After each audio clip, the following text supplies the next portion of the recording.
গঠন ছিল সকল কমিটিগুলো আমরা আজকে গঠন করব এবং নওগাঁ জেলার ক্ষেত্রে প্রতিশোধ রাত্রেতে আপনারা জানেন যে স্থানীয় প্রোগ্রামটি অনুষ্ঠিত হবে। শিল্পকলা একাডেমি সার্বিক মঞ্চের কর্মীর মর্মে সিদ্ধান্ত গ্রহণ করা হয়েছে। এই অনুষ্ঠান নিয়ে এবার যেহেতু একটা অনিশ্চয়তা ছিল, সাংস্কৃতিক এবং কবিচিত্র শিল্পী প্রদর্শনী আয়োজন এবং বিশ্বকবির উপর উনি যোগাযোগ করে শিল্পকলা একাডেমির কাছ থেকে এই সংক্রান্ত বাংলাদেশ শীর্ষে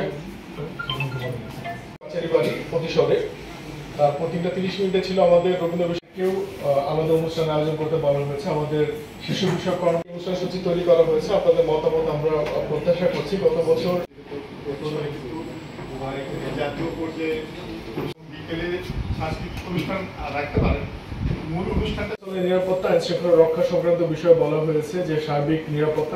আপনি জানেন যে এখন বৈশাখ আর বৈশাখের একটা সুবলের কিন্তু সম্ভাবনা। জেলাবাসী শিক্ষা ইনস্টিটিউট নওগাঁ উপজেলা নির্বাহী অফিসার সকল জেলা শিক্ষা কর্মকর্তা এবং জেলা দেয় না। এই বছর আপনারা দেখেন যে আন্ডারলাইন করা আছে দেশের সকল শিক্ষা প্রতিষ্ঠান